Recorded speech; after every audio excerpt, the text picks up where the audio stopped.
అంటే దానివల్ల ఉపయోగం లేదు. ఈ విధంగా పుట్టుక, అనారోగ్యము, ముసలితనము, చావు అనే బాధను అనుభవిస్తూనే ఉంటారు. కనుక దీని వలన ఎక్కువ ఉపయోగం లేదు. ఈ విధంగా కృష్ణ భగవానుడు అర్జునికి బుద్ధి చెబుతున్నారు. రెండవ శ్లోకము. కుతృత్వా కష్మలామిదం విషమే సముపస్థితం అనార్య జుష్ణ మస్వర్గం అకీర్తికర మర్జన. అనువాదం.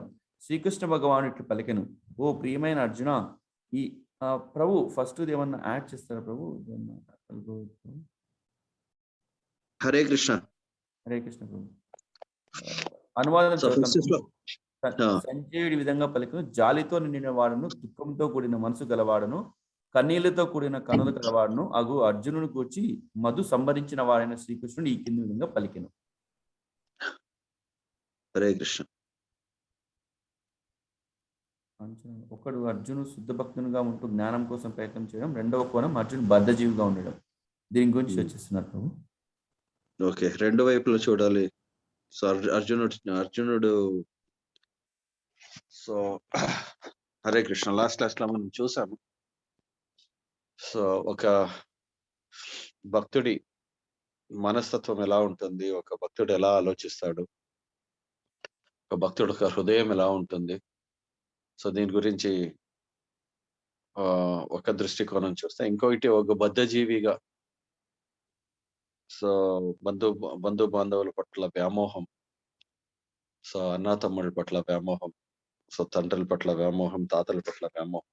సో ఇది ఒక బద్ధజీవి ఒక స్థాయి నుంచి విశ్లేషించాలి అనేసి సో శిలా ప్రభుపాదుల వారు చెప్తాం. సో రెండు వైపుల నుంచి కూడా విశ్లేషించి చూడాల్సి ఉంటుంది. ఎస్పెషల్లీ ఒక బద్ధజీవి ఒక స్థాయి నుంచి మనం ఆలోచించాలి. ఎందుకంటే చాలా వరకు మనము అర్జునుడు వచ్చేసి మనకి ఎగ్జాంపుల్ సెట్ చేస్తాం. అర్జునుడు బద్ధజీవి కాదు, ఆయన శుద్ధ భక్తుడు. సో ఇక్కడ మనము ఒక బద్ధజీవి కాబట్టి మనకి ఇది ఎక్కువగా అన్వయిస్తుంది. మనం ఎలా ఒక భక్తుడు ఒక స్థాయి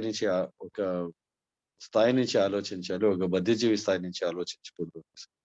ఎందుకంటే ఈ వాదము చాలా చాలా ఇంపార్టెంట్. ఎందుకంటే ప్రతి ఒక్కరును ఈ భౌతిక ప్రపంచంలో ఎలా ఇరుక్కొని ఉన్నారు అంటే, సో ఇదే ఈ భౌతికమైన చేతనం వల్ల, ఈ భౌతికమైన స్థాయి నుంచి ఆలోచిస్తా ఉన్నారు కాబట్టి భౌతిక ప్రపంచంలో ఉండే సమస్యలకన్నీ మూల కారణం ఇదే. సో ఒక బద్ధజీవిని ఆధ్యాత్మిక స్థాయికి తేవాలనేదే ఈ భౌతిక ప్రపంచం ఒక సృష్టి వెనకాల ఉండే రహస్యం. సో దీన్ని మనం అర్థం చేసుకోవాలి. సో ఈ అఫెక్షన్ అనేది ప్రతి ఒక్క జీవిలో కూడా ఉంటుంది. సో పులుల నుంచి పట్టి మనం ఈ నేషనల్ జియోగ్రఫిక్ ఛానల్ అంతా నువ్వు చూసినప్పుడు, ఈ పులుల నుంచి, కుక్కల నుంచి, పిల్లల నుంచి ప్రతి ఒక్క జీవి కూడాను తమ పిల్లల పట్ల సో విశేషమైన మోహము, అనురాగం ఉండడం. సో ఇదన్నీ ఎక్కడి నుంచి వస్తా ఉంది? ఈ అఫెక్షన్ అని it's coming out of the bodily conception of life. నేను, నాది అనే ఒక భావన నుంచి ఇదన్నీ వస్తూ ఉంది అనేసి మనం ఆలోచించు. హరే కృష్ణ. హరే కృష్ణ ప్రభు. సో రెండవ శ్లోకము. శ్రీ భగవాను వాచ కుతత్వా కష్మలామితం విషమే సముపాస్థితం అనర్యాజుష్టమస్వర్గం అకీర్తాకరమర్జన. అనువాదం. శ్రీకృష్ణ భగవాను ఇట్లు పలికెను, ఓ ప్రియమైన అర్జున, ఈ క్లిష్ట సమయమునందు ఇట్లి కాలుష్యము నీకు ఎక్కడి నుండి దాపరించినది? ఇది జీవితం యొక్క విలువ తెలిసిన మానవులకు అర్హము కానట్టేది. ఇది ఉన్నత లోకములకు దారి తీయదు, సరికదా అపకీర్తి కలిగించును. కుత అంటే ఎక్కడి నుంచి, మలం అంటే కాలుష్యం లేదా అశుద్ధం. ఇక్కడ కష్మలం అంటే కలతపడిన మనసు యొక్క కాలుష్యం. విషమే అంటే ఇలాంటి క్లిష్ట సమయం నందు, క్లిష్టమైన యుద్ధ సమయమున అంటే అర్జునుడు యుద్ధ సమయమున యుద్ధం చేయడమునకు బదులుగా నీవు అంటే శంఖముల యుద్ధం కోసం పూరించిన తర్వాత ఆ యుద్ధములు చేపట్టకుండా చిన్న పిల్లవాడి వల్ల ఏడుస్తున్నావు. ఇది బాధపడవలసిన సమయం కాదు. కనుక యుద్ధ సమయంలో ఎలా నీవు ఈ విధమైన కలుషితమైన మనస్సును కలిగి ఉన్నావు? ఇది నీకు సరైనది కాదు. అందుకే కృష్ణ భగవానుడు అక్కడ అనార్య జష్టం అంటున్నారు. ఆర్యులని పిలువబడు నాగరికత జాతికి చెందిన మానవుల నుండి ఇట్టి కాలుష్యం సంక్రమించిందని తలంచుటకు వీలు లేదు. అలాంటి వ్యక్తి ఇలాంటి కృష్ణ సమయంలో తన యొక్క విధిని నిరాకరించుచున్నాడు. ఇలాంటి కాలుష్యము నీకు మంచిది కాదు. అస్వర్గం, మరణించిన తరువాత కూడా నీకు స్వర్గం లభించదు. ఈ జన్మలో కూడా నీకు కీర్తి లభించదు. అకీర్తి. ఈ విధంగా కృష్ణ భగవానులు ఇది ఆర్యులకు సబబు కాదు అని చెబుతున్నారు. శ్రీల ప్రభుపాద వారు చెప్పినట్లు ఆధ్యాత్మిక అనుభూతిపై ఆధారపడి ఉన్న నాగరికత కలిగినట్టు వ్యక్తులే ఆర్యులని అంటారు. కనీసం ఆధ్యాత్మిక లక్షణాలు ఉన్నవారిని ఆర్యులు అంటారు. అంతేకాని బ్రిటిష్ వారు చెప్పిన ఆర్యుల అర్థము సరైనది కాదు. బ్రిటిష్ వారు కథను అల్లినట్లు భారతీయులు పశ్చిమ దేశం నుంచి వచ్చినారు కనుక వారు మంచి నాగరికత కలిగి ఉన్నారు. అలా అంటే పాశ్చాత్యులు మంచి నాగరికులు అని, మంచి మనుషులు పాశ్చాత్య దేశం నుంచి వచ్చాయి అని వారి అభిప్రాయం. ముందు నుంచే భారతదేశంలో ఉన్న వారిని ద్రావిడులు అంటారు. ఈ ద్రావిడుల నాగరికత కలిగిన లేని వారని, కేవలం ఆర్యులు మాత్రమే నాగరికత కలిగిన వారు అని వారి ఊహ. ఈ విధంగా పాశ్చాత్య దేశం నుంచి వచ్చిన ఆర్యులు భారతదేశంలో ఉన్న ద్రావిడులను దక్షిణ భారతదేశంకు త్రోసి పంపి ఉన్నారు అని వారి ఊహ. అందుకని దక్షిణ భారతదేశంలో ఉన్నవారు ద్రావిడులు, ఉత్తర భాషలో ఉన్నవారు ఆర్యులు అని అన్నారు. ఈ విధమైన కథను వారు సృష్టించారు. అదేవిధంగా భారతదేశంలో ఉన్న ఒక ప్రముఖ రచయిత ఏమన్నారంటే, రామాయణము ఆర్యుల చేత రచించబడినదని. ఉత్తర భారతదేశంలో శ్రీరాముడు జన్మించారు, దక్షిణ భారతదేశంలో రావణాసుడు ఉన్నారు కాబట్టి దక్షిణ భారతదేశం కంటే ఉత్తర భారతదేశం వారు గొప్పవారు అని చెప్పుకోవడానికి ఉత్తర భారతదేశం వారు రామాయణం రచించారు అని చెప్పారు. ఇదంతా పనికి మాలిన సిద్ధాంతం. ఎందుకంటే భగవద్గీత 5000 సంవత్సరాల క్రితం చెప్పబడింది. అంటే 200 సంవత్సరాల ముందు వచ్చిన బ్రిటిష్ వారి కంటే చాలా కాలం ముందు చెప్పబడింది. అదేవిధంగా జర్మనీ వారు ప్రపంచంలో పరిపాలించడం కోసం హిట్లర్ కూడా ఇదే విధమైన సిద్ధాంతాన్ని తయారు చేశారు. నిజానికి ఆర్యులు పాశ్చాత్య దేశం నుంచి కాకుండా జర్మనీ దేశం నుంచి వచ్చారని, కనుక జర్మనీ వారి రక్తం శుద్ధి అయినదని, తరువాత భారతదేశంలో వారి రక్తం శుద్ధి అయిందని, అంటే జర్మనీ దేశస్తులు వారు ప్రపంచమును పరిపాలించారని వారి సిద్ధాంతం. హిట్లర్ వారు కొద్దిగా భారతదేశంకు సమర్థించేవారు. అయితే ఈ సిద్ధాంతము అతను ప్రపంచం పరిపాలించడం కోసం తయారు చేశారు. అతను స్వస్థిత గుర్తుని ఉపయోగించేవారు. ఈ గుర్తు పెట్టుకుని ప్రపంచాన్ని పరిపాలించాలని అనుకున్నారు. శ్రీల భక్తి వేదాంత సరస్వతి వారు వారి శిష్యులను పాశ్చాత్య దేశంలో ప్రచారం కోసం పంపి ఉండేను. అలాగే కొంతమందిని జర్మనీ దేశంకు వెళ్ళి ఉంటుంది. వారు బ్రిటన్కి వెళ్ళి అక్కడ ఒక స్త్రీ భక్తురాలిగా మార్చారు. అదేవిధంగా ఇంకొకను తను కూడా బ్రాహ్మణుడిగా మారాలనుకుని దానికి ఏమి చేయవలను అడిగారు. అప్పుడు శిష్యులు అతన్ని 4 నియమిత సూత్రాలు పాటించమని కోరారు. అప్పుడు అతను అన్నారు, ఇది అసాధ్యమైనది. శ్రీల భక్తి సిద్ధాంత సరస్వతి వారి శిష్యులతో ఒకరు కటక్ విశ్వవిద్యాలయ ఉపన్యాసకులు. అతను రాసిన నిబంధనలు మరియు శ్రీల భక్తి సిద్ధాంత సరస్వతి వారు రాసిన నిబంధనలు చాలా వరకు సమానమైనవి.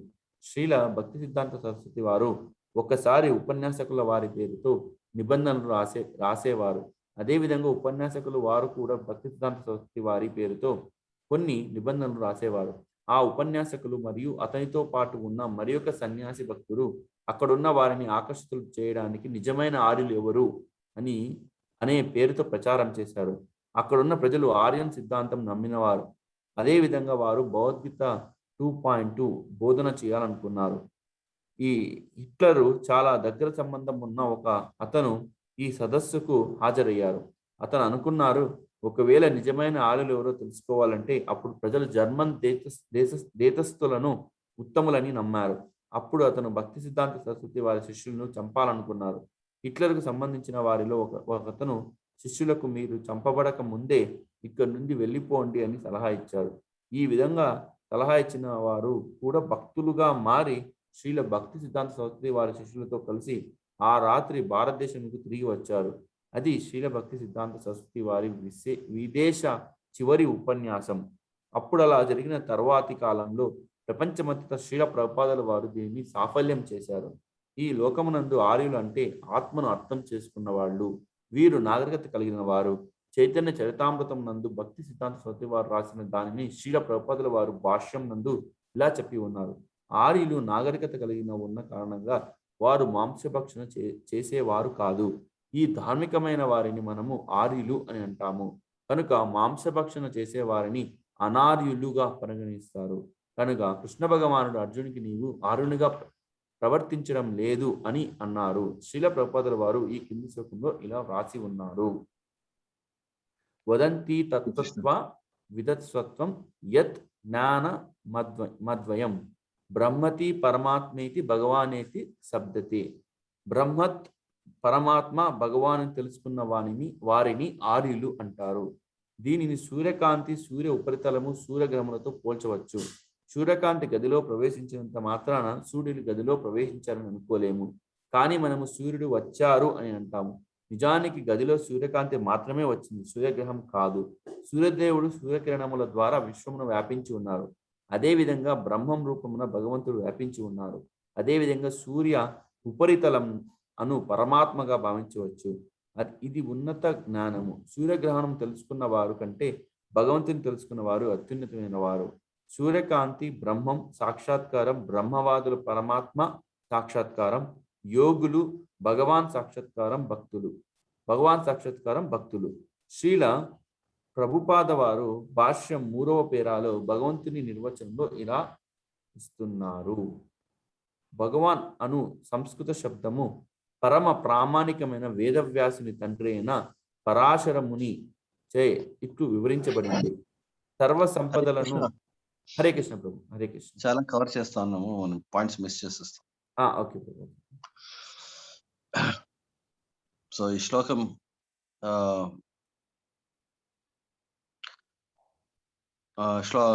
శ్లోకం చదవండి ఒకసారి. చదువుతాం. కుతత్వా కుష్మలామిదం విషమే కుతస్త్వం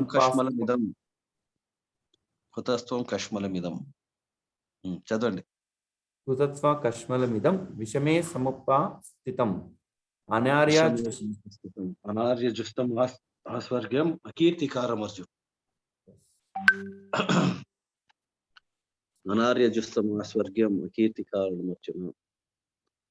అనార్యుడిగా వర్తించొద్దు. కృష్ణుడు చెప్తాను, కృష్ణుడు నువ్వు ఆర్యుడివి, అనార్యుడిగా వర్తించొద్దు.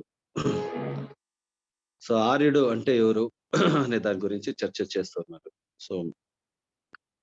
సో ఇదన్నీ నన్ను చాలా ఫేమస్ స్టోరీస్, కథలు అల్లిండేది. సో ఆర్యులు అంటే వాళ్ళు యూరోపియన్ కంట్రీస్ నుంచి వచ్చినారు. అనార్య జుస్తమాస్వర్గం కీర్తి కారణమర్చు.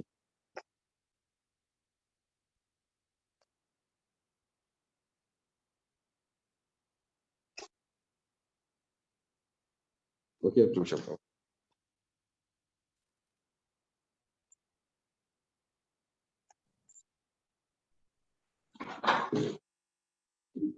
సో దీని గురించి చాలా కథలు అల్లారు. సో వీళ్ళు ఆర్యులు వచ్చేసి వాళ్ళంతా మిడిల్ ఈస్ట్, యూరోప్ దేశాల నుంచి వచ్చారు. సో దాని తర్వాత భారతదేశంలో ఉండే వాళ్ళని ద్రవిడులు అని పిలిచేవారు. సో నార్త్ ఇండియాలో ద్రవిడులు, ఆర్యులు వచ్చిన తర్వాత ద్రవిడుల్ని దక్షిణ భారతానికి పంపారు. సో ఇలా దక్షిణ భారతంలో ఉండే వాళ్ళంతాను అనార్యులు, సో ఉత్తర భారతంలో ఉండేవాళ్ళు ఆర్యులు. సో ఇలాంటి ఒక సిద్ధాంతాన్ని అల్లారు. సో ఇదన్నీ ఊహాపోహలు తప్పిస్తే ఇంకేం లేదు. సో అందుకే ఈ శ్లోకంలో స్పష్టంగా చెప్తూ ఉన్నారు. సో ఆర్యులు అంటే ఏంటి? ఆర్య అంటే person who knows the purpose and goal of life. అంటే ఆర్య సమాజం అంటే ఏంటి? సో ఎ పర్సన్, ఆర్య సమాజం అంటే స్వామి దయానంద సరస్వతి అనే ఒక నాస్తికుడు కూడా ఆర్య సమాజాన్ని సృష్టించాడు. సో ఆర్య సమాజం గురించి మాట్లాడట్లేదు. ఆర్య సమాజం అంటే so A person who knows the purpose and goal of life. So జీవితం యొక్క మౌల్యం తెలిసిన వాడు అనేసి అర్థం. అంటే a civilization which is based on self realization. So ఆత్మ సాక్షాత్కారాన్ని గురిగా ఉంచుకొని సో దాని పట్ల వ్యవహరించే సమాజాన్ని ఆర్య సమాజం పిలువబడతారు. సో హరే కృష్ణ. సో అందుకే ఆర్య సమాజం, అనార్య సమాజం సో దీని గురించి డిఫరెన్స్ తెలియాలి. సో అనార్యులు అంటే ఎవరు? సో ఈ 4 నియమాలని పాటిస్తూ ఆత్మ సాక్షాత్కారాన్ని గురించి ప్రయత్నించే వాళ్ళని ఆర్యులని పిలువబడతారు. సో అందుకే ఆర్య సమాజం అంటే so it is a society which is based on వర్ణాశ్రమ ధర్మం. వర్ణాశ్రమాచారవత్ పురుషేణ పరశుప్రభం పుమాన్ విష్ణురారాధ్యతే పంత నాన తత్వశ కారణం చతుర్వర్ణమయా శిష్టం గుణకర్మ విభాగశః. సో ఈ చాతుర్వర్ణాలని సృష్టించేటైతే దేవాది దేవుడైన శ్రీకృష్ణుడు.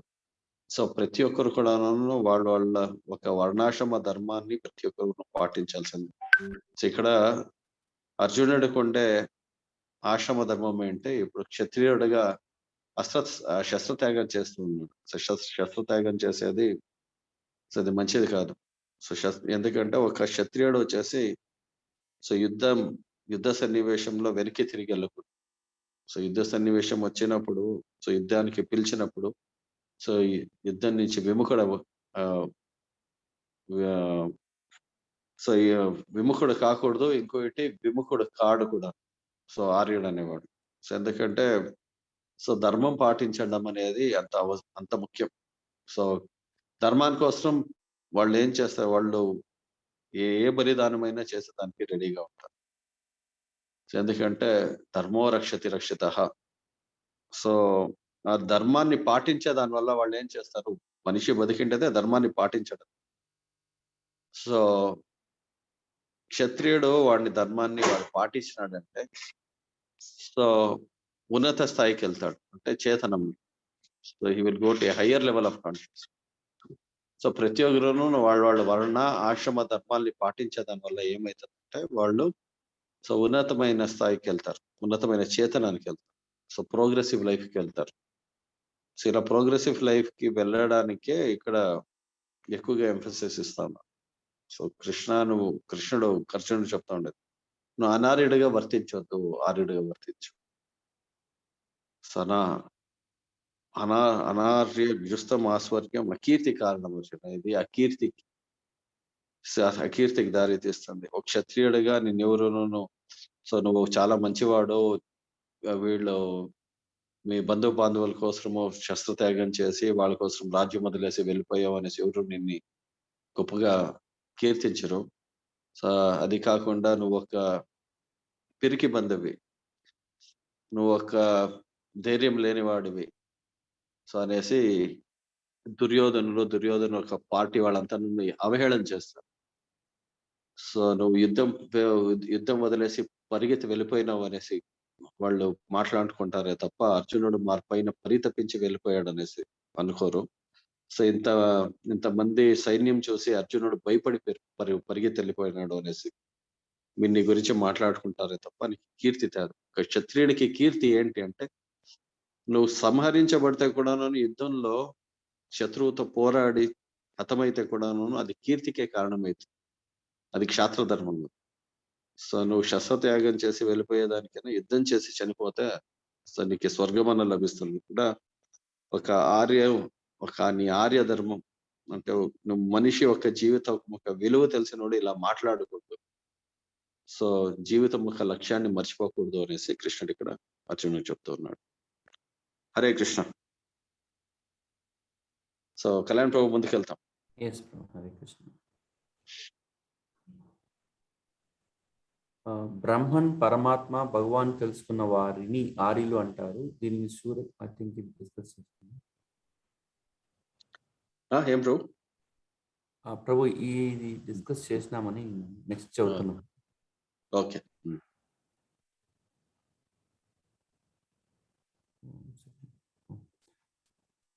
భగవాన్ అను సంస్కృత శబ్దము పరమ ప్రామాణికమైన వేదవ్యాసుని తండ్రి అయిన పరాశర మునిచే ఇట్లు వివరించబడింది. సర్వ సంపదలను, సర్వశక్తిని, సర్వకీర్తిని, సర్వ సౌందర్యమును, సర్వ జ్ఞానము, సంపూర్ణ వైరాగ్యము కలిగిన పరమ పురుషుడు భగవానుడు అనబడును. గొప్ప సంపదే శక్తి, సౌందర్యము, కీర్తియు, జ్ఞానము, వైరాగ్యము కలవారు పలువురు ఉన్నారు. కానీ సర్వ సంపదలు, సర్వశక్తి మొదలగు వాణిని సంపూర్ణంగా కలిగి ఉన్నామని ఎవరు చెప్పజాలరు. శ్రీకృష్ణుడు దేవాది దేవుడు ఒకటచే అతడు మాత్రమే వాటినన్నిటినీ సంపూర్ణంగా కలిగి ఉన్నారు. బ్రహ్మ, శివుడు, నారాయణుడు మొదలగు వారు ఎవరునూ శ్రీకృష్ణుని వలె సంపూర్ణ వైభవమును కలిగి ఉండజాలరు. అందుచేతనే బ్రహ్మ సంహితలో శ్రీకృష్ణ భగవానుడే సర్వ దేవాది దేవుడిని బ్రహ్మదేవుడు నిశ్చయించినట్లు అతనితో సమానుడు కాని అదుకుడు గాని మరెవరూ లేరు. అతడే గోవిందుడు అనబడు ఆదిదేవుడు లేక భగవానుడు. అతడు కారణముకెల్లా కారణముడు.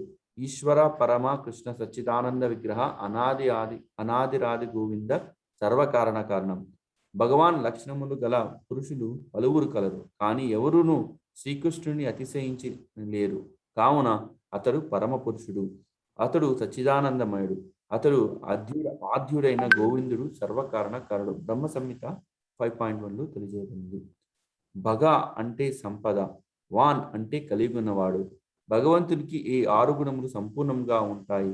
అతను లక్ష్మీదేవి యొక్క భర్త. ప్రభు దీని గురించి డిస్కస్ చేస్తారు. హరే కృష్ణ. సో పరాశరముని దేవాది దేవుడైన శ్రీ కృష్ణుడిని ఒక గుణ లక్షణాల గురించి చెప్తూ ఉన్నారు. ఈడ ఒక వ్యక్తిని భగవంతునిగా స్వీకరించాలంటే ఆయనకి ఈ 6 గుణాలు పరిపూర్ణ ప్రమాణంలో ఉండాలి అనేసి వ్యాసదేవుల తండ్రి అయిన పరాశరముని చెప్తా ఉన్నారు. పరాశరముని ఏం చెప్తా ఉన్నారు? ఐశ్వర్యస్య సమాగ్రస్య వీర్యస్య శ్రియ జ్ఞాన వైరాగ్యశ్చైవ షణ్ణ భగ ఇతి గణ. సో ఈ 6 లక్షణాలు ఉండాలి. దేవాది దేవుడు అని పిలిపించుకోవాలంటే ఈ 6 లక్షణాలు పరిపూర్ణ ప్రమాణంలో ఉండాలి అనేసి మనం చెప్తారు. ఐశ్వర్యము, సౌందర్యము, శక్తి, వైరాగ్యము, సో దాని తర్వాత జ్ఞానము, సో సంపద. సో ఇలా 6 రకమైన లక్షణాలు పరిపూర్ణ ప్రమాణంలో ఉండాలి అనేసి చెప్తారు. ఏదైనా ఇప్పుడు భౌతిక ప్రపంచంలో మనము బద్ధజీవులంతా ఏదానికి ఆకర్షితులవుతారు? సౌందర్యానికి ఆకర్షితులవుతారు. సో ధనానికి అవుతారు. జ్ఞానానికి ఆకర్షితులవుతారు. ఎవరి దగ్గర జ్ఞానం ఉంది అంటే అలాంటి వ్యక్తికి వ్యక్తికి ఆకర్షితులవ్వడం. ఇప్పుడు ఆల్బర్ట్ ఐన్స్టీన్ గురించి ఈ రోజు ఎందుకు మాట్లాడుకుంటా ఉన్నారు? ఆ వ్యక్తి జ్ఞానవంతుడు కాబట్టి ఆ వ్యక్తి గురించి మాట్లాడుకుంటారు. ధనవంతుల గురించి మాట్లాడుకుంటారు. లేకపోతే ధనానికి ఆకర్షితులవుతారు, లేకపోతే ధనవంతులకు ఆకర్షితులవుతారు, సో లేకపోతే సౌందర్యవంతులకు ఆకర్షితులవుతారు. ఎందుకు ఈ పోటీలు అంతా జరుగుతుంది? So world beauty pageant, so world handsome personality, so ఇదన్నీ ఎందుకు జరుగుతా ఉంది అంటే మనము ఇలాంటి లక్షణాలకి ఆకర్షితులయ్యేది సహజం. సో ఎందుకంటే ఆ క్వాలిటీ మనలో ఉంది కాబట్టి. సో ఈ వైరాగ్యానికి, సో చాలా మంది సన్యాసులు కూడా ఆకర్షితులవుతారు. ఎందుకంటే వాళ్ళ వైరాగ్యం ఉంది కాబట్టి భౌతిక ప్రపంచం గురించి. సో శక్తికి ఆకర్షితులవుతారు. ఇలా ఈ లక్షణాలకన్నీ నన్ను ఆకర్షితులయ్యేది జీవి ఒక నైజ గుణం. అయితే ఈ భౌతికంగా దీని పట్ల అంతా నన్ను ఆకర్షణ కలిగితే బద్ధజీవులు అయిపోతాం. సో అదే ఈ గుణ లక్షణాలన్నీను దేవాది దేవుడైన శ్రీ కృష్ణుడిలో పరిపూర్ణ ప్రమాణంలో ఉంది. Is complete in every respect. So పరిపూర్ణంగా ఉంది. సో పరిపూర్ణంగా ఉండే దేవాది దేవుడైన శ్రీ కృష్ణుని పట్ల ఆకర్షణ మనకి కలగాలి. సో ఎందుకంటే ఒక జీవిని ఏ ఒక్క బద్ధ జీవి సాటిస్ఫై చేయలేదు. సో ఒక జీవిని పరిపూర్ణంగా సాటిస్ఫై చేసేది దేవాది దేవుడైన శ్రీ కృష్ణుని తప్పించి వేరెవరు సాటిస్ఫై చేయలేదు. సో ఇది పరిపూర్ణ ప్రమాణంలో దేవాది దేవుడైన శ్రీ కృష్ణునిలో ఉంది. సో అందుకే భగవంతుడి గురించి సంపూర్ణమైన జ్ఞానం మనకు అవసరం. సో శ్రీమద్ భాగవతం ఎందుకు ఇంత ఇంపార్టెంట్ సబ్జెక్ట్ మ్యాటర్, ఇంపార్టెంట్ గ్రంథము అంటే, సో దేవాది దేవుడైన లక్షణాలని పరిపూర్ణంగా వివరిస్తుంది. సో మనకి ఆకర్షణ భగవంతుని పట్ల ఎలా కలుగుతుంది? భగవంతుని పట్ల పరిపూర్ణమైన జ్ఞానం వచ్చేంత వరకు మనకు ఆకర్షణ అనేది కలగదు భగవంతుని పట్ల. సో భగవంతుడిలో ఇది పరిపూర్ణ ప్రమాణంలో ఉంది. భగవంతుడు ఎలా వ్యవహరిస్తాడో, భక్తుల్ని ఎలా చూసుకుంటాడు, సో భక్తులు ఎలా భగవంతుని అర్థం చేసుకున్నారు, భగవంతుని ఎందుకు గ్లోరిఫై చేస్తా ఉన్నారు, ఇదన్నీ పరిపూర్ణ ప్రమాణంలో భాగవతంలో ఉంది. సో అందుకే కృష్ణ బుక్ చాలా మంది దగ్గర ఉండొచ్చు. దేవాది దేవుడు శ్రీకృష్ణ భగవానుడు. సో తెలుగులో ఉంది కాపీ. సో ఈ బుక్ ఎవరు కంప్లీట్ గా చదివారు వాళ్ళకి పరిపూర్ణంగా అర్థమవుతుంది. సో దేవాది దేవుడు కృష్ణుడు ఎలా దేవాది దేవుడు అనేది కన్విన్స్ అయిపోతారు మీరు ఆ బుక్ చదివారండి. సో అందుకే భగవంతుని పట్ల సంపూర్ణమైన జ్ఞానం మనకు అవసరం. సో పరిపూర్ణమైన జ్ఞానం ద్వారా మనము భగవంతుని పట్ల ఆకర్షితం. సో ఇది మండేన్ సెంటిమెంట్ తో కాదు. సో ఆచార్యులు మనకు చూపిస్తా ఉన్నారు. ఆచార్యులు చెప్తా ఉన్నారు ఎలా మనము భగవంతుడిని స్వీకరించాలి. ఈ 6 గుణాలు ఉండే వ్యక్తి భగవంతుడిగా పిలువబడతాడు. హరే కృష్ణ. సో ఎక్కడైనా డౌట్స్ ఉందా ఈ శ్లోకం సంబంధించినట్టుగా, ఈ పారాగ్రాఫ్ సంబంధించినట్టుగా? నాకు చిన్న ప్రశ్న ప్రభు. ఉమ్. మనకి కృష్ణుని గురించి తెలుసుకోవడానికి మనకు క్లియర్ గా బ్రహ్మ సంహిత ఉంది ప్రభు. బ్రహ్మ స్వయంగా రాశారు. ఉమ్. అదే విధంగా ఇంకా ఏదన్నా వేరే వేరే, ఫర్ ఎగ్జాంపుల్ శివుడు కావచ్చు, ఇంకెవరన్నా కావచ్చు, కృష్ణుని గురించి ఇలా రాశారు ప్రభు. సో అందుకే రుద్రగీత ఉంది, 4th canto of Srimad Bhagavatam. So okay. ప్రచేతలకి జ్ఞానం ఇచ్చేటప్పుడు, దేవాది దేవుని శ్రీకృష్ణుని పట్ల జ్ఞానం ఇచ్చేటప్పుడు, సో శివుడు కూడాను దేవాది దేవుడిని గ్లోరిఫై చేస్తారు. దీన్ని రుద్రగీత అనేసి సంబోధించారు Srimad Bhagavatam okay 4th canto. Okay. So బ్రహ్మదేవుడు ఇచ్చే జ్ఞానం పర్ఫెక్ట్ ఎందుకు అంటే, ఇది దేవాది దేవుడైన శ్రీ కృష్ణుడే ఈ జ్ఞానాన్ని స్వయంగా బ్రహ్మని హృదయంలో, తేనే బ్రహ్మ ఆది కవయే, బ్రహ్మదేవుడు ఒక హృదయంలో ఈ జ్ఞానాన్ని కృష్ణుడు ప్రకటించినాడు. So he is directly receiving this knowledge from Krishna. So అందుకే బ్రహ్మదేవుడు ఇచ్చే జ్ఞానం పరిపూర్ణమైన జ్ఞానం, పరిశుద్ధమైన జ్ఞానం. ఎందుకంటే he is receiving directly from Krishna. మరి మహాదేవ్ ప్రభు శివుడికి ఎవరిస్తారు ప్రభు జ్ఞానము? అతను కూడా రీచ్ చేస్తారు కదా భాగవతము. డిఫరెంట్ తత్వ ఆల్ టుగెదర్. Okay okay. శివుడు వచ్చేసి he's not a jiva. Okay. At the same time he's not Vishnu. Okay okay. So but at the same time he has complete knowledge of Krishna. వైష్ణవానాం యథా శంభు. సో దేవాది దేవుని పట్ల పరిపూర్ణమైన జ్ఞానం. సో దీనికి అన్ని పాస్ట్ టైమ్స్ అన్ని ఉంది కూడా. ఎట్లా he has complete knowledge. So Sridhara Swami ఒక ఫేమస్ ఎగ్జాంపుల్ ఉంది దీనికి సంబంధించినట్టుగా. సో కాశీ విశ్వనాథ్. సో కాశీలో విశ్వనాథుడు ఉండేది శివుడు.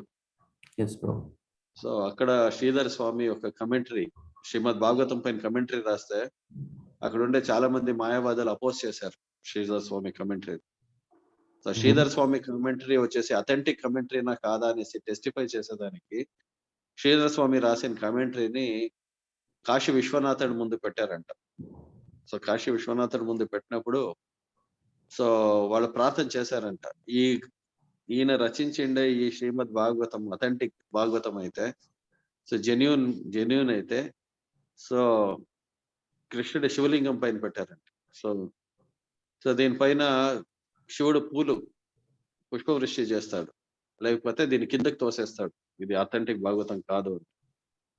సో ఆ రాత్రి ఏం చేశారంటే శివుడుకి రెస్ట్ ఇచ్చే ముందు సో శ్రీమద్ భాగవతాన్ని శివుడి దగ్గర పెట్టారు. శివుడి ముందు పెడితే సో మరుసటి రోజు సో ఏం చేశాడంటే శివుడు కింద మనము భాగవతం బుక్స్ చదివేదానికి ఇది పెడతాం కదా, బుక్ స్టాండ్.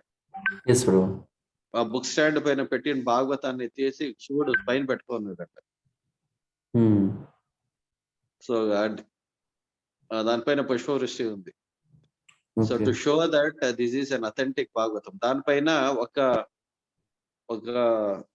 ఏది ఏ ఆకుల్లో రాసేవారు, తాటి ఆకు పైన రాసేవారు కదా,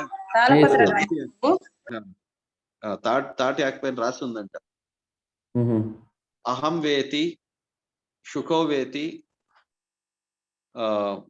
వ్యాసో వేతి నా వేతివా శ్రీధరం సకలం వేతి అని. సో శివుడే రాశాడంట ఆ శ్లోకాన్ని. సో ఏమని రాసింది, దాని అర్థం ఏంటి అంటే శుకోవేతి, శుకదేవ్ గోస్వామికి తెలుసు. అహం వేతి అంటే నాకు తెలుసు, శుకదేవ్ గోస్వామికి తెలుసు. వ్యాసో వేతి నా వేతివా, సో వ్యాసదేవునికి తెలుసో తెలీదో నాకు తెలియదు, బట్ శ్రీధరం సకలం వేతి. శ్రీధర స్వామికి అన్ని తెలుసు. సో అంటే దేవాది దేవుడి పట్ల పరిపూర్ణమైన జ్ఞానం ఎవరికి ఉంది? శివుడికి ఉంది, శుకదేవ గోస్వామికి ఉంది. వ్యాసదేవులకు ఉందో లేదో తెలియదు నాకు. బట్ శ్రీధర స్వామికి పరిపూర్ణమైన జ్ఞానం. చాలా శివుడు ఆథరైజ్ చేశారు శ్రీధర స్వామి రాసిన కమెంటరీ. అంటే శ్రీమద్ భాగవతం అథెంటిక్ సోర్స్ అనే దానికి సో శివుడు అథెంటిసిటీ ఇస్తాను. సో ఇలా పరిపూర్ణమైన జ్ఞానం. సో దేవాది దేవుడి పట్ల పరిపూర్ణమైన జ్ఞానం శివుడికి ఉంది, బ్రహ్మదేవుడికి ఉంది. సో వీళ్ళంతా సో వాళ్ళ గొప్పతనం ఏ దాంట్లో ఉంది అంటే కృష్ణ చైతన్యం ప్రొపగేట్ చేసే దాంట్లో. వాళ్ళకి ఏ దాంట్లో ఆనందం ఉంది అంటే భగవంతుడి గురించి గ్లోరిఫై చేసే దాంట్లో ఆనందం ఉంది. సో దీనికి సంబంధించినట్టే ఇంకొక పాస్ట్ టైం చూడొచ్చు. సో గౌర్లీలా జరిగినప్పుడు సో ఒక ప్లేస్ ఉంది మన మాయాపూర్లో. సో ఆ మాయాపూర్లో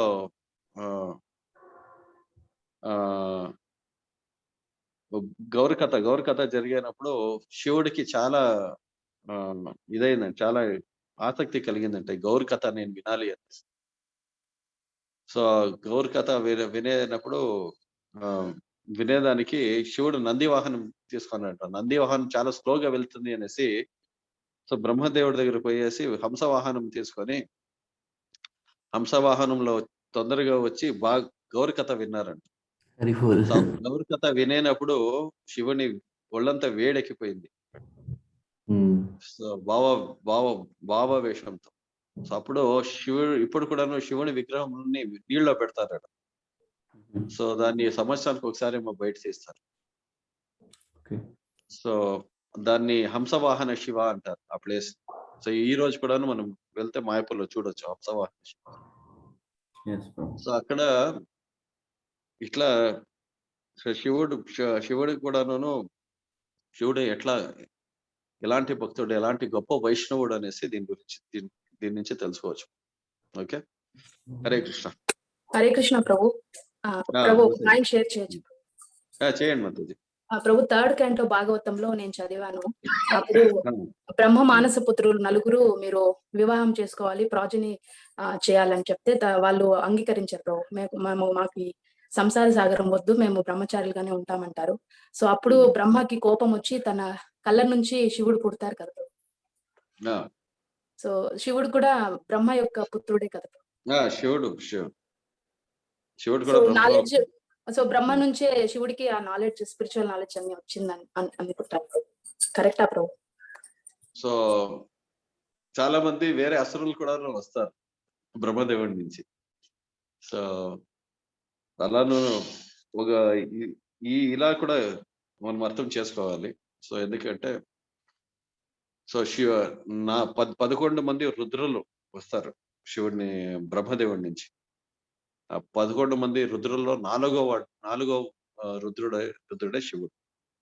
సో ఆయనే భక్తుడు. సో వేరే రుద్రులంతాను ప్రొక్రియేట్ చేస్తారు. ప్రొక్రియేట్ చేసినప్పుడు చాలా మంది అసురుల సంతానం ఎక్కువైపోతుంది. సో అప్పుడు రుద్రులంతా ఆపుతాడు బ్రహ్మదేవుడు, ప్రొక్రియేట్ చేయొద్దండి.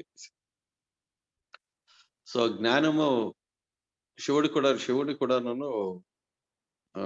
ఎప్పుడూ కృష్ణుని పైన మెడిటేట్ చేయడం కూడా మనం చూడవచ్చు.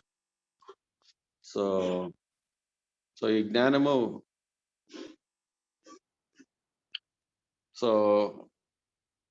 Lord Shiva is directly receiving this knowledge and he is the Amsha. So వైష్ణవాన ఎలా అంటే విష్ణు ఒక అంశ నుంచి శివుడు వస్తాడు. ఎలా అంటే క్షీరం దది వికార విశేష యోగ. సో శివతత్వం వేరు. సో అయితే సృష్టిలో వచ్చేటప్పుడు బ్రహ్మదేవుడు మూల సృష్టికర్త కాబట్టి సో ఈ రూపంలోనూ వస్తారు. సో ఎందుకంటే తమో గుణం అధిపతి ఎవరు అంటే సో శివుడు. సో తమో గుణానికి అధిపతి ఎవరు? శివుడు. సో రజోగుణానికి అధిపతి వచ్చేసి బ్రహ్మదేవుడు. సో సత్వగుణానికి అధిపతి వచ్చేసి విష్ణు. సో ఇలా సృష్టి అవ్వాలి కాబట్టి సో శివుడు కూడా బ్రహ్మదేవుడి నుంచి సృష్టి అయి వస్తారు. అయితే నాలెడ్జ్ డైరెక్ట్ గా శివునికి ఇలా వచ్చింది అనేసి ఎక్కడ శాస్త్రంలో చెప్పలేదు. Okay, thank you. Okay, Hare Krishna. Hare Krishna Prabhuji. Prabhuji ఇందాక 6 లక్షణాలు అని చెప్పారు కదా. ఉమ్. యాక్చువల్ గా అది లార్డ్ కృష్ణకు 64 క్వాలిటీస్ ఉన్నాయి కదా. సో వాటికి ఈ 6 లక్షణాలకి ఏం డిఫరెన్స్ ప్రభుజీ? క్వాలిటీస్ వేరేనా, లక్షణం వేరేనా? Qualities is also a part of the opulence and potency of Krishna. So ఇది ఇక్కడ 6 బ్రాడ్ క్లాసిఫికేషన్స్ ఉంటాయి. మనం మైనర్ డీటెయిల్స్ కి వెళ్ళినప్పుడు ఇదన్నీ క్లాసిఫికేషన్ వస్తాయి. ఓకే ఓకే సరే. So broader classification, general classification, దాని తర్వాత డీపర్ క్లాసిఫికేషన్ ఉంటుంది కదా. ఓకే. సో మేజర్ గా క్లాసిఫికేషన్స్ తీసుకున్నప్పుడు ఫస్ట్ 6 క్లాసిఫికేషన్స్ తీసుకుంటారు. సో దాని తర్వాత గుణాల గురించి, లీలలు గుణాల గురించి చర్చ చేసినప్పుడు we go deeper into the. Thank you bro. Hare Krishna. Okay Prabhu, next కూర్చోను ప్రభు. సో బ్రహ్మదేవుడు వీళ్ళంతా అర్థం చేసుకుంటే కూడా ఎవరు క్లెయిమ్ చేయట్లేదు కృష్ణుడిని మేము పరిపూర్ణంగా అర్థం చేసుకోన్నాం. సో వాళ్ళు కూడా పరిపూర్ణంగా అర్థం చేసుకోలేరు, అందుకే వాళ్ళు కూడా విమోహితులు అయిపోతారు. మనం లీలల్లో చూడొచ్చు బ్రహ్మ విమోహన లీల. సో బ్రహ్మ విమోహన లీల, దాని తర్వాత శివుడు కూడా విమోహితుడు అవ్వడం, సో మోహినీమూర్తిని చూసి. సో ఇలా అంతా వాళ్ళు కూడా కృష్ణుని పరిపూర్ణంగా అర్థం చేసుకోలేదు అనే దానికి ఇదన్నీ నిదర్శనం. So though they are extraordinary personalities. So but still nobody can claim that we have understood Krishna perfectly. కృష్ణుడిని మేము పరిపూర్ణంగా అర్థం చేసుకున్నాం అనేసి ఎవరు క్లెయిమ్ చేయరు. కృష్ణ తత్వాన్ని అర్థం చేసుకునేది చాలా కష్టం. హరే కృష్ణ. ఓకే ప్రభు, ముందుకెళ్దాం ప్రభు. ముందుకెళ్తాం. 3వ శ్లోకం. కైబ్లమ్యాస్మాత్మగమం పార్థనైతత్యోపపద్యతే రుద్రం హృదయ దౌర్బాల్యం తత్కోతిష్ట పనతప. అనువాదం. ఓ పార్థ, ఈ నీచమైన ఈ పిరికితనమునకు లోబడుకుము, ఇది నీకు తగదు. ఓ పరంతాప, తుచ్చమైన హృదయ దౌర్బల్యంను వీడి యుద్ధము చేయుటకు లెమ్ము. కృష్ణ భగవానుడు అర్జునుతో పలుకుతున్నారు, పిరికితనము వీడుము, నీవు క్షత్రియుడవు. ఇలా పిరికితనంతో ఉంటే ఎలా యుద్ధం చేయగలవు? నీవు నా మిత్రులు ఇలా ఎలా ఉండగలవు? ఇది నీకు సరైనది కాదు. అప్పుడు అర్జునుడు, నేను పిరికితనముగా లేను, నేను భయపడలేదు, నేను ధర్మ దృష్టిలో చూస్తున్నాను. భీష్మదేవుడు, ద్రోణాచార్యులు మొదలైన వారి పైన దయతో, నాకంటే బలహీనులైన ధృతరాష్ట్రుని తనయుల పైన దయతో ఉన్నాను. మరియు నా అస్త్రశస్త్రములతో చంపడం కంటే నేను చనిపోవడం ఉత్తమం. అప్పుడు కృష్ణ భగవాను ఈ విధంగా పలికెను, లేదు లేదు అర్జున, ఇది అందుకు సంబంధించిన సంవాదం కాదు, మరియు కౌరవులపైన ఉన్న దయతో కూడా కాదు. ఇది తుచ్చమైన హృదయ బలహీనత. నీవు చాలా ఎక్కువ భావావేశంగా ఉన్నావు. ఈ మనోవైకల్యంను నువ్వు విడవలేను, మరియు వీటిని నీవు అతిక్రమించవలేను. నీవు పరంతప అంటే శత్రువులకు పీడించు వాడవు, వారిని జయించు వాడవు. కనుక యుద్ధం చేయుము. నీ హృదయము దౌర్బల్యమునకు లోను కాకూడదు. భావోద్వేషాలు వచ్చి పోతుంటాయని తెలుసుకోవాలి. భావోద్వేగంలో నిండిన వారు తనకు మరియు తన మనసుని విడివిడిగా చూస్తారు. అయితే తెలివిగల వారు ఎలా ఎదుర్కోవాలో తెలుసుకుంటారు.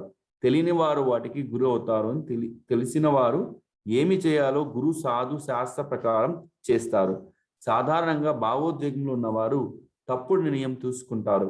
మనం ఏది సరిగా చేయవలెనో వాటిని చేయలేము. మనం వేరే వారి యొక్క భావంను అర్థం చేసుకుంటాము, కానీ వాటికి ఏమి చేయవలనో అవి చేయలేము. దీనిని గురు సాధు శాస్త్ర ప్రకారం బుద్ధిని ఉపయోగించి చేసే వివేకం అంటారు. హరే కృష్ణ ప్రభు. హరే కృష్ణ ప్రభు. హరే కృష్ణ. సారీ ప్రభు. సో హృదయ దౌర్బల్యం అనేసి కృష్ణుడు చెప్తున్నాడు. ఇక్కడ అర్జునుడు జస్టిఫికేషన్ ఇస్తున్నాడు, నేను కౌరవుల పట్ల గౌరవీయులైన భీష్మదేవులు, ద్రోణాచార్యుల పట్ల చాలా గౌరవం ఉంది కాబట్టి వాళ్ళ పట్ల యుద్ధం చేసేదానికి నాకు ఇష్టం లేదు. ఇంకొక వైపు చూస్తే కౌరవులు నాకిన బలహీనులు కాబట్టి అలాంటి వాళ్ళపైన నాకు అనుకంపం ఉంది. వీళ్ళంతా నేను యుద్ధం చేస్తే వీళ్ళంతా చనిపోతారు యుద్ధంలో. సో దానికైనా నేను శస్త్రత్యాగం చేసి వీళ్ళందరి కోసం శస్త్రత్యాగం చేసి నేను వెళ్ళిపోవడమే ఉత్తమం అనిపిస్తుంది. ధర్మపరంగా చూస్తే సో భీష్మదేవులు, ద్రోణాచార్యులంతాను నాకిన నా గురువు స్థానంలో ఉన్నారు, నా తండ్రి స్థానంలో ఉన్నారు, నా తాత స్థానంలో ఉన్నారు. ఇలాంటి వాళ్ళని నేనెలా వాళ్ళని నేనెలా సంహరించేది? ధర్మశాస్త్ర పరంగా కూడాను గురువు పట్ల కానీ, సో గురువు పట్ల కానీ, తండ్రి పట్ల కానీ, సో తాత పట్ల కానీ ఇలాంటి ఒక వాళ్ళని చంపేది ఒక పక్కోడిని. సో చంపేది పక్కన పెడితే కూడాను. సో వాళ్ళని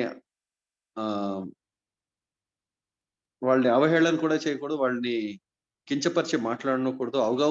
అగౌరవం కూడా పరచకూడదు. అలాంటి పరిస్థితుల్లో వాళ్ళని చంపే మాట ఎక్కించొస్తుంది. ధర్మపరంగా నేను ఈ నిర్ణయం తీసుకుంటాను అనేసి అర్జునుడి వాద. సో ఇలా మన మనసుకి మనం కొన్నిసార్లు ఎమోషనల్ అయినప్పుడు సో మన వివేచన శక్తి పోగొట్టుకుంటాం. సో భావోద్వేగానికి లోనవ్వడం అంటారు. సో ఇలాంటి భావోద్వేగానికి అయినప్పుడు వివేచన బుద్ధి వెళ్ళిపోతుంది. సో ఎక్కువగా emotions will overtake intelligence. So ఈ భావోద్వేగానికి లోనవ్వడం అంటే ఏంటి? సో నీ ఇంటెలిజెన్స్ ని ఎమోషన్ ఓవర్టేక్ చేస్తా ఉంది.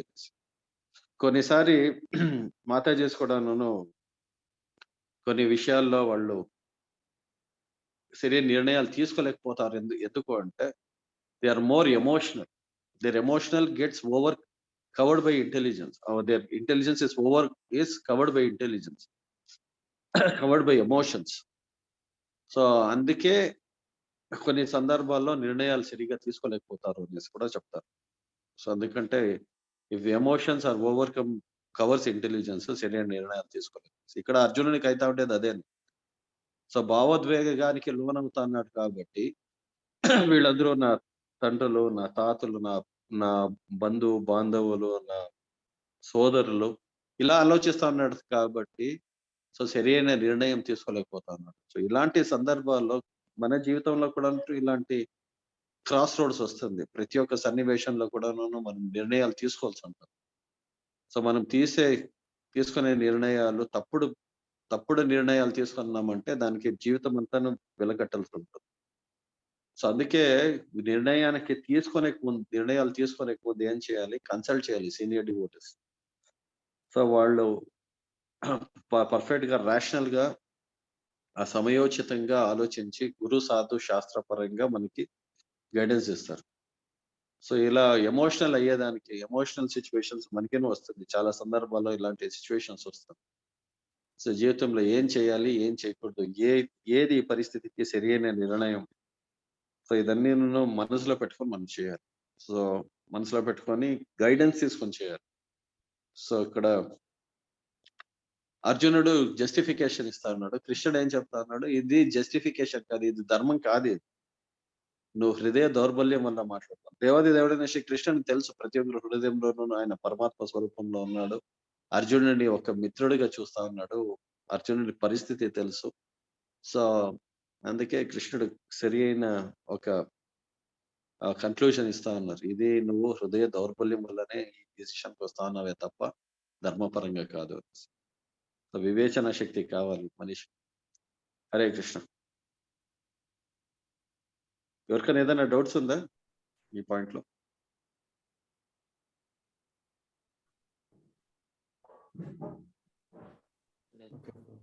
ముందుకెళ్దాం ప్రభు. ముందుకెళ్తాం. ప్రశ్న: బ్రహ్మ, పరమాత్మ, భగవాన్ ఇవి మూడు భగవానునికి సంబంధించినప్పటికీ వీటిని ఎలా వేరు చేసి చూడవలను? సమాధానం: మనం వేరువేరుగా తెలుసుకోవాలి. వేరు చేసి చూడడం అనేది బుద్ధి యొక్క ధర్మం. అయితే మూడు కూడా కృష్ణ భగవానికి సంబంధించినవి అర్థం చేసుకోవాలి. మనం వాటిని సరైన భావనలో తెలుసుకోవాలి. బ్రహ్మం అనేది సత్కు సంబంధించిన అంశం. పరమాత్మ అనేది సత్ మరియు చిత్కు సంబంధించిన అంశం. పరమాత్మ జ్ఞానము అంటే భౌతిక ప్రపంచంలో భగవానుని కార్యకలాపములు. అది పరమాత్మ. భౌతిక ప్రపంచంలో జరిగే కార్యకలాపాలన్నీ పరమాత్మ ద్వారా చేయబడతాయి. అంటే సృష్టి, స్థితి మరియు లయ కార్యములు ఇవి 3 విష్ణువుల ద్వారా చేయబడతాయి. కారణోదక సాయి విష్ణు, గర్భోదక సాయి విష్ణు, క్షీరోదక సాయి విష్ణు. ఇది పరమాత్మని యొక్క లీల. ఇక్కడ కృష్ణ లేదా నారాయణతో సంబంధం ఉంటుంది, కానీ విష్ణువుతో కాదు. విష్ణుతో భక్తి యుక్త సేవ మరియు వ్యక్తిగత సంబంధము కలిగి ఉండవలను. భగవానుడు సచ్చిత్ ఆనంద అనే 3 అంశములు కలిగి ఉంటారు. హరే కృష్ణ ప్రభు. ఈ ప్రశ్నకి హరే సమాధానం. సో బ్రహ్మేతి పరమాత్మేతి భగవానేతి శబ్దతి. సో బ్రహ్మన్ రియలైజేషన్ అంటే ఏమి, పరమాత్మ రియలైజేషన్ అంటే ఏంటి, భగవాన్ రియలైజేషన్ ఏంటి అనేసి డిస్కస్ చేస్తున్నారు. బ్రహ్మ వచ్చేసి సత్ అంటే శాశ్వతమైనది అనే ఒక తత్వం పైన ఆధారపడి ఉంది. సో ఇంకా పరమాత్మ వచ్చేసి సత్ అండ్ చిత్, జ్ఞానపూర్ణంగా శాశ్వతమైన ఆస్పెక్ట్స్ మాత్రం ఉంటుంది. సో అయితే ఆనందం ఆస్పెక్ట్ ఉంటుంది. ఆ ఆనందం అనే ఆస్పెక్ట్ ఎప్పుడు వస్తుంది, భగవంతుడి సేవ చేసినప్పుడు మాత్రమే ఆ ప్రేమ వినిమయంలో ఆనందం కలుగుతుంది. సో భగవంతుడిని సేవ చేసినప్పుడు విష్ణుని సేవించడం, ఆరాధించడం చేసేదాని వల్ల మనకి సచ్చిదానంద రియలైజేషన్ వస్తుంది, సచ్చిత్ ఆనందం. సో జీవి వచ్చేసి ఎప్పుడు పరిపూర్ణ స్థాయిలో పర్ఫెక్షన్ ఆఫ్ లైఫ్ జీవ ఒక పర్ఫెక్షన్ ఎప్పుడు పొందుతాడంటే వాడు సచ్చిదానంద స్థితికి వచ్చినప్పుడు. సో ఆ సచ్చిదానంద స్థితి ఎప్పుడు కలుగుతుంది, సో దేవాది దేవుడైన శ్రీకృష్ణుడిని స్వీకరించి జీవితంలో ఆయన ఒక పరిపూర్ణమైన వ్యక్తి అని స్వీకరించి ఆయన సేవ చేసినప్పుడు మనకి ఈ రిలేషన్షిప్ పర్ఫెక్ట్ గా ఎస్టాబ్లిష్ అవుతుంది. సో అందుకే perfect realization in its completeness అంటే ఏంటి అంటే, సో ఎప్పుడైతే దేవాది దేవుడైన శ్రీకృష్ణుడిని మనం సేవ చేస్తామో, సో మన కాన్స్టిట్యూషనల్ పొజిషన్ రీఎస్టాబ్లిష్ అవుతుంది. హరే కృష్ణ. మన స్వరూప స్థితి ఎప్పుడు మనకి తెలుస్తుందంటే భగవంతుని సేవ చేసినప్పుడు మన స్వరూప స్థితికి మనం రాగలుగుతాం. హరే కృష్ణ. నెక్స్ట్. హరే కృష్ణ ప్రభు. హరే మనం కృష్ణ ప్రభుజీ. అడగండి మాతాజీ, అడగండి. ప్రభుజీ, సచ్చిత్ ఆనందం మనము రియలైజ్ అయినప్పుడే మన యొక్క యాక్చువల్ రిలేషన్షిప్ తెలుసుకోగలమనా ప్రభుజీ? అంతే. సో బ్రహ్మన్ రియలైజేషన్ లో వాళ్ళకి భగవంతునితో సంబంధం అవసరం లేదు. వాళ్ళు కోరుకునేదంతా ఏంటి అంటే, నేను ఆత్మ, నేను ఈ శరీరం కాదు, నేను ఆత్మని అనే ఒక స్థాయికి ఎదగాలనేసి కోరుతారే తప్ప భగవంతునితో సంబంధం కోరుతారు. సో ఈ స్థాయికి రావాలంటే కూడా వాళ్ళు భక్తి సేవ చేయాలి. సో భక్తి సేవ ఈ ఫిలాసఫికల్ స్పెక్యులేషన్ ఉంది కదా, నేను శరీరం కాదు ఆత్మ అనేసి ఈ తత్వం గురించి వాళ్ళు వేదాంతం చదివినప్పుడు కూడాను ఆ స్థాయిలో నిలవాలంటే కూడాను, వాళ్ళ సాధారణ స్థాయిలో నిలవాలంటే కూడాను భగవంతుడిని ఆరాధించాలి. అయితే వాళ్ళకి భగవంతుడితో సంబంధం అవసరం లేదు. నిలవడానికి మాత్రం కీర్తన, శ్రవణం ఆశ్రయం తీసుకుంటారే తప్ప భగవంతుడితో సంబంధం ఏర్పరచుకోవాలనే భావంతో వాళ్ళు శ్రవణ కీర్తన చేయరు. సో ఇది మార్గంలో ఉండే ఒక డిఫెక్ట్. ఒక్క పూర్తి భగవంతుని సేవ ద్వారా మాత్రమే మనము ఆ యొక్క రిలేషన్షిప్ ని రియలైజ్ కాగలం, అంతేనా ప్రభుజీ? అంతే. మన స్వరూప స్థితి ఏంటి? జీవేర స్వరూప కృష్ణేర నిత్యదాస్. సో మన కృష్ణుని నిత్యదాసులు అనే ఒక స్థాయికి ఎప్పుడు ఎదుగుతామంటే భగవంతుడిని సేవ చేసినప్పుడు మాత్రం. సో సేవ ద్వారానే మనకి సంబంధం ఏర్పడుతుంది భగవంతుడితో. సో అందుకే గురు పరంపర ద్వారా వచ్చే ఈ జ్ఞానం చాలా ఇంపార్టెంట్. ఎందుకంటే గురు పరంపరలో వచ్చే ఆచార్యులు ఈ స్థాయికి మనల్ని తీసుకొని వెళ్తారు. సచ్చిదానంద విగ్రహ స్థాయికి మనం తీసుకొని వెళ్తారు. మన కాన్స్టిట్యూషనల్ పొజిషన్, మన స్వరూప స్థితికి తీసుకొని వెళ్తారు. పర్ఫెక్షన్ ఆఫ్ లైఫ్ అంటే ఏంటి? పర్ఫెక్షన్ ఆఫ్ సాధన అంటే ఏంటి? స్వరూపేణ వ్యవస్థితి. సో చైతన్య చరితామృతం చెప్తారు. మన నిజమైన స్వరూపం ఏంటి అంటే మనము దేవాది దేవుడైన శ్రీకృష్ణుని నిత్య సేవకులు అనే స్థితికి మనల్ని తీసుకున్నాం. అది భక్తి సేవ ద్వారా మాత్రమే సార్. ఇతరులు కూడా పరమాత్మవాదులు కానీ, బ్రహ్మవాదులు కానీ వీళ్ళందరూనూ భగవంతుడికి సేవ చేస్తారు. ఆ స్థాయి ఏ స్థాయిని చేరుకోవడానికి నిరాకార స్వరూపాన్ని చేరుకునేకి మాత్రమే వాళ్ళు దాన్ని ఒక నిచ్చెనగా వాడుకుంటారే తప్ప భక్తి సేవ చేసి మనం భగవంతుడితో సంబంధం ఏర్పరచుకుంటాము అనే భావంతో చేయరు. మాతాజీ క్లియర్ అయిందా? ప్రభుజీ ఇందాక అది ఎమోషన్స్ లో ఉన్నప్పుడు Matajis they cannot take the decision. వాళ్ళు ఎటువంటి నిర్ణయాన్ని తీసుకోలేరు. అందువల్లే వాళ్ళ ఎమోషన్స్ ఎక్కువ ఉంటాయి కాబట్టి వాళ్ళు తీసుకోలేరు ప్రభుజీ. అప్పుడు Matajis so they have to totally depend on Prabhujis అన్న ప్రభుజీ. అంటే ప్రభువుల మీద ఆధారపడాలన్నా లేదా గురువులు అంటే ఎలా ప్రభుజీ అటువంటి సందర్భంలో ఒకరే కాదు, మాతాజీస్ ఒకరే కాదు, ప్రభుస్ కూడా అంతే. ఎమోషనల్ గా ఇంటెలిజెన్స్ ఓవర్కమ్ అయినప్పుడు నిర్ణయాలు తీసుకోకూడదు. కొన్ని సందర్భాల్లో ఏమైతుంది, ఎమోషనల్ గా మనం నిర్ణయాలు తీసుకున్నప్పుడు తప్పుడు అడుగులేస్తాం. అందుకే ఇక్కడ అర్జునుడి పరిస్థితి కూడాను అంతే భావోద్వేగానికి లోన అయినాడు కాబట్టి ఆ స్థితిలో గురువుని ఆశ్రయించేది మంచిది. ఎవరు ఆ సిచ్యువేషన్ నుంచి బయట ఉంటారో వాళ్ళ సహాయం తీసుకొని మనం బయటపడాలి. ఒక పర్సన్ ఇప్పుడు ఒక కట్టేసిన వ్యక్తి, ఒక చేతులు కాళ్ళు కట్టేసిన వ్యక్తి ఆయన ఫ్రీ మూవ్మెంట్ చేయగలిగే పరిస్థితిలో ఉండడు కాబట్టి ఒక ఫ్రీగా ఉండే వ్యక్తి ఆయన్ని విడిపించినప్పుడు ఆయన ఫ్రీ అవుతాడు. అవునా కదా? అవును ప్రభుజీ. అలాగే మనము ఎమోషనల్ గా బైండ్ అయినప్పుడు ఏమవ్వాలి, రేషనల్ గా థింక్ చేసే వ్యక్తి నుంచి మనము డిసిషన్ తీసుకొని ఆ డిసిషన్స్ మన జీవితంలో అలవర్చుకోవాలి. సో అలాగే మాతాజీస్ ఒకరే కాదు, ప్రభుస్ కూడాను ఇలాంటి సిచ్యువేషన్స్ లోనైనప్పుడు ఇమీడియట్ గా డిసిషన్స్ తీసుకోకూడదు. భావోద్వేగానికి లోనైనప్పుడు, కోపంగా ఉండేనప్పుడు. సో ఇదన్నీ ఎమోషన్సే కదా, పాజిటివ్ ఎమోషన్స్, నెగిటివ్ ఎమోషన్స్. చాలా కోపంగా ఉండేనప్పుడు కూడా నిర్ణయం తీసుకోకూడదు, చాలా కోపంగా ఉండేనప్పుడు మాట్లాడకూడదు అంటారు. ఎందుకంటే అప్పుడు వచ్చే వర్డ్స్ వచ్చేసి లోడెడ్ వర్డ్స్. అది ఇంకొక ఎదుటి వ్యక్తి పైన చాలా ప్రభావం చూపుతుంది. అలాంటి సందర్భాల్లో మనం సైలెంట్ గా ఉండడమే చాలా ఉత్తమం. సో తర్వాత మన ఆ ఎమోషన్ కూల్ అయినప్పుడు, ఎమోషన్ చల్లబడినప్పుడు ఏం చేయాలి, సరైన నిర్ణయం తీసుకునే దానికి మనకి టైం ఉంటుంది. సో అందుకే ఎమోషనల్ గా యాక్ట్ చేస్తే దానికి చాలా పెద్ద విలువ కట్టాల్సి పడుతుంది. అవును ప్రభుజీ, అవును Prabhuji. Hare Krishna. Hare Krishna. Hare Krishna. Prabhu, we will continue 5 more minutes, Prabhu. 5 more minutes. Yeah.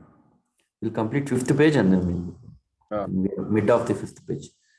ప్రశ్న, శిల ప్రభుపాదుల వారు చెప్పినట్లు బ్రహ్మన్, పరమాత్మ, భగవాన్ ఈ మూడు కూడా అంటే భగవంతుడి నుంచి వచ్చినది ఏదైనా సంపూర్ణంగా ఉంటుంది.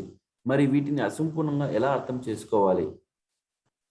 సమాధానం, ఆయా దృష్టిలో పరిధిలో అవి సంపూర్ణంగా ఉంటాయి. ఉదాహరణకి భౌతిక ప్రపంచం సంపూర్ణం కంటే భౌతిక ప్రపంచం దృష్టిలో చూసినప్పుడు అది సంపూర్ణంగా ఉంటుంది. అంటే భౌతిక ప్రపంచము భగవంతుని చేయడానికి కావలసిన అవసరాలు సంపూర్ణంగా చేకూరుస్తుంది. ఉదాహరణకు హరినామం, మందిరములు, పుస్తకములు, భక్తులు. ఇంకొక ప్రశ్న, బ్రహ్మము, పరమాత్మ వాటి దృష్టిలో అవి సంపూర్ణ అని ఎలా తెలుసుకోవాలి? చాలా మంది భగవంతునితో ప్రేమమయ వ్యక్తిగత సంబంధం ఉండడానికి ఇష్టపడరు. అదేవిధంగా భౌతిక ప్రపంచం అంటే భయం కూడా ఉంటుంది. అందుకొరకు బ్రహ్మం ఉన్నది. బ్రహ్మం అనేది భగవంతుని యొక్క కాంతి. మనం కృష్ణ భగవానుని ఎందుకు కాంతిని కలిగి ఉన్నామని ప్రశ్నించలేం, ఎందుకంటే అది స్వరూపం యొక్క రూపం. స్వరూపం అంటే కళ్ళు, చెవులు, ముక్కు, కాంతి ఉంటాయి. అదేవిధంగా పరమాత్మ యొక్క అవసరం కూడా ఉన్నది. మనం ఈ ప్రపంచంలోకి వచ్చిన తర్వాత భగవంతుడు భగవద్ధామం చేయడానికి అవకాశం ఇస్తారు. ఈ అవసరం భగవంతుడు పరమాత్మ స్వరూపంగా ఉండి తీరుస్తాడు. జీవుడు సృష్టి, స్థితి, లయ చేయలేరు. భగవంతుడే వాటిని చేయవలెను. హరే కృష్ణ ప్రభు. హరే కృష్ణ. సో దీనికి ముందే డిస్కస్ చేసినాము. బ్రహ్మవాదులు అంటే ఎవరు, పరమాత్మవాదులు అంటే ఎవరు, భగవంతుని సాక్షాత్కరించే భక్తులు ఒక స్థితి ఏంటి, సో ఇదన్నీ మనం అర్థం చేసుకుందాం. సో చాలా మంది ఈ ప్రపంచం పరిపూర్ణంగా ఎందుకు ఓం పూర్ణమిదం పూర్ణమదం పూర్ణముదచ్యతే పూర్ణస్ పూర్ణమాదాయ పూర్ణమేవాశిష్యతే. ఇది ఈశోపనిషత్తులో చెప్తారు. ఈ ప్రపంచం వచ్చేసి పరిపూర్ణంగా ఉంది అని. సో పరిపూర్ణంగా ఉండేటప్పుడు బ్రహ్మన్ ఎట్లా పరిపూర్ణంగా ఉంది, పరమాత్మ స్వరూపంలో పరిపూర్ణత ఎలా ఉంది, సో అన్నిట్లలో పరిపూర్ణత ఎలా ఉంది అనేది మనం చూస్తూ ఉన్నాం. సో బ్రహ్మంలో పరిపూర్ణత ఎలా ఉంది. సో ఇక్కడ కొందరికి భౌతిక ప్రపంచంలో వాళ్ళకి భగవంతునితో సంబంధం వద్దు, అయితే భౌతిక ప్రపంచం అంటేనే భయం ఉంటుంది. సో భౌతిక ప్రపంచం దుఃఖాలయం అశాశ్వతం, సో పదం పదం ఏది విపదం నా తేషాహం, సో ప్రతి ఒక్క అడుగులోనూ డేంజర్ ఉంది అనేసి తెలుసు.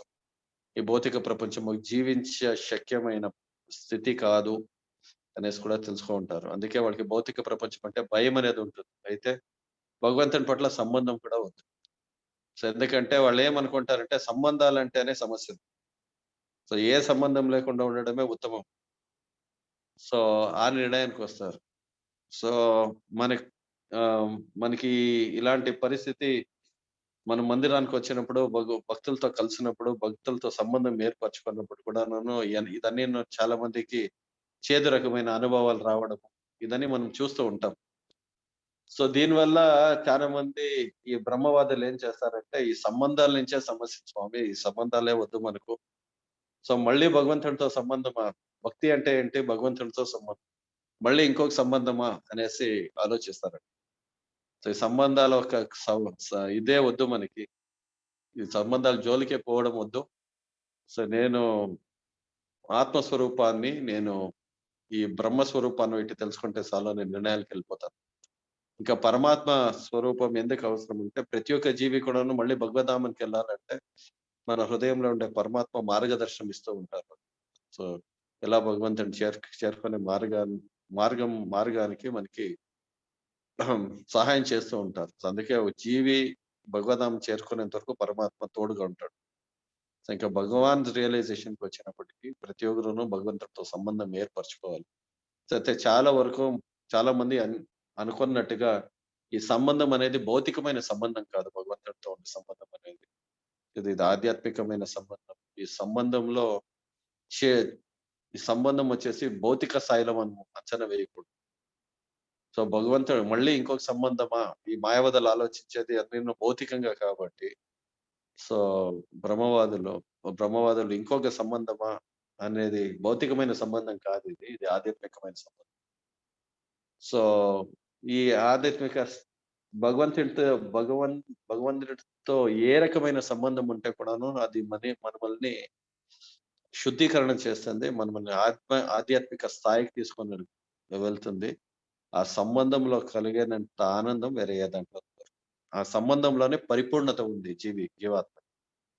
అందుకే కృష్ణ చైతన్యం చేసినప్పుడు కూడా మనం ఎందుకు పరిపూర్ణతమైన కంప్లీట్ సాటిస్ఫాక్షన్ పొందగలుగుతామంటే, ఎందుకంటే Krishna is complete in every respect.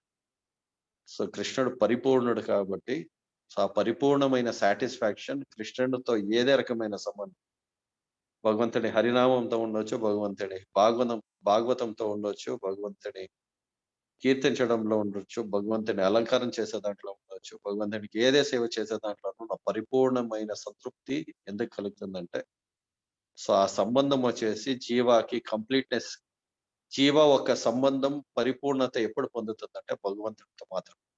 అందుకే ఆ సాటిస్ఫాక్షన్. హరే కృష్ణ. సో ఏదైనా డౌట్స్ ఉందా ఇక్కడ?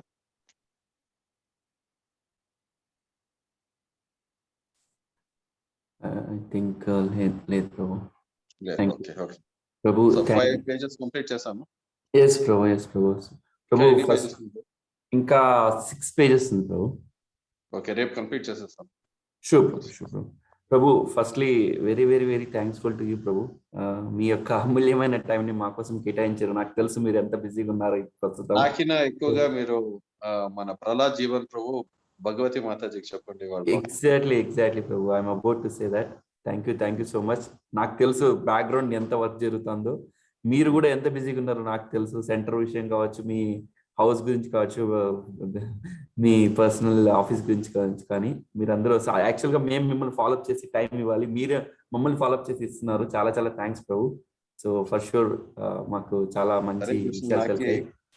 నేను అలా భావించట్లేదు, నాకు సేవకు ఒక అవకాశం దొరుకుతుంది నేను భావిస్తాను. థ్యాంక్ యూ ప్రభు. ఏదైనప్పటికీ మీ అమూల్యమైన టైం మాకు ఇచ్చారు ప్రభు. మేమందరం ఒకసారి హరే కృష్ణ మంత్రాన్ని చెప్పిస్తాం ప్రభు. మీ గురించి, ప్రహ్లాద్ జీవన్ ప్రభు, భగవతి మాతాజీ వాళ్ళ ఫ్యామిలీ గురించి. భక్తులందరికీ విన్నపం, ఒకసారి హరే కృష్ణ మంత్రం చెప్పించండి ప్రభు. హరే కృష్ణ హరే కృష్ణ కృష్ణ హరే హరే రామ హరే రామ రామ రామ హరే హరే. హరే కృష్ణ. హరే కృష్ణ. సరే మళ్ళీ కలిసి హరే కృష్ణ ప్రభు. Thank you Prabhu. హరే కృష్ణ.